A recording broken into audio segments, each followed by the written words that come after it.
Magandang araw, ako po si Nicole Joyce de la Cruz, Grade 9 SPI City Minecraft.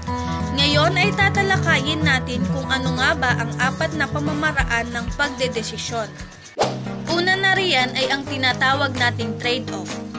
Ang trade-off ay ang pagpili o pagsasakripisyo ng isang bagay kapalit ng ibang bagay.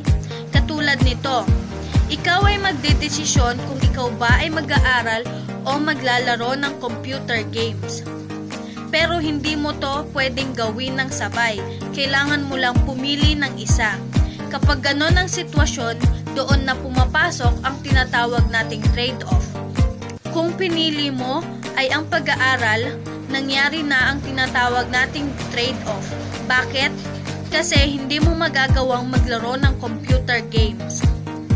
Kumbaga, ang ideya ng trade-off ay may kailangan kang isuko o isakripisyo para magawa mo ang isang bagay o para makuha mo ang isang bagay. Ikalawang konsepto ng pagdedesisyon ay ang opportunity cost. Ang opportunity cost ay isang konsepto sa economics na tumutukoy sa pagkawala ng potensyal na kapakinabangan na maaari nating makuha mula sa isang pagdedesisyon na ating ginawa. Ito yung halaga ng isang bagay o best alternative na handang ipagpalit sa bawat desisyon. Halimbawa nito ay pagkakaroon ng bakasyon sa ibang lugar pero hindi ka makakabili ng bagong damit dahil naubos na ang iyong ipon sa bakasyon. Hindi ka man makabili ng bagong damit pero naging masaya naman ang iyong bakasyon. Ito na ang tinatawag nating opportunity cost. Nalaman natin ang posibleng mawalang oportunidad at kapag naikumpara natin ang benepisyo ng alternatibo na mayroon tayo. Incentives naman ang ikatlong konsepto ng pagdedesisyon. Ito yung bagay o karanasan na nagiging pangganyak upang tangkilikin ang isang kalakal o paglilingkod.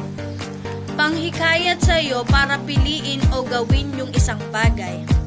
Halimbawa, paano ka ba hinihikayat ng magulang mo para mag-aral? Mahihikayat ka ng magulang mo para mag-aral kung sasabihin nilang pwedeng dagdagan ang inyong baon. O di naman kaya ikaw ay bibigyan ng regalo, bagong cellphone, o kaya naman bakasyon sa ibang lugar.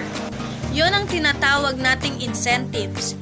Kung ano ba yung handang ibigay sa iyo para lang piliin mo ang isang bagay. Pero madalas, makikita natin ang incentive sa pamilihan. Kunwari, hinihikayat ka ng tindera na bumili lang sa kanya ay bibigyan kanya ng discount. O kaya naman ay dadagdagan ang iyong bibilin sa kanya ka lang bumili. Huli o pang-apat na konsepto ng pagdedesisyon ay ang tinatawag nating marginal thinking. Ang marginal thinking ay ginagamit ng mga tao sa paggawa ng desisyon sa pamamagitan ng pagsusuri kung ang benepisyo ng isang unit o ng isang bagay ay mas malaki kaysa sa gastos nito. Ito yung pagsasaalang-alang sa kadagdagang pakinabang sa pagpili ng isang kalakal o serbisyo. Kailangan mong timbangin lahat ng pagpipilian. Kapag pinili ko ba itong bagay na ito, ano ang pwedeng mawala sa akin? O kaya naman ay, kapag pinili ko ba ang bagay na ito, ano ang benepisyong makukuha ko? Kapag mas maraming benepisyo, yun ang pipiliin mo. Pero pag mas maraming gastos, o yung mawawala sa'yo, hindi yun ang pipiliin mo. Titimbangin mo yung benepisyo at ang gastos.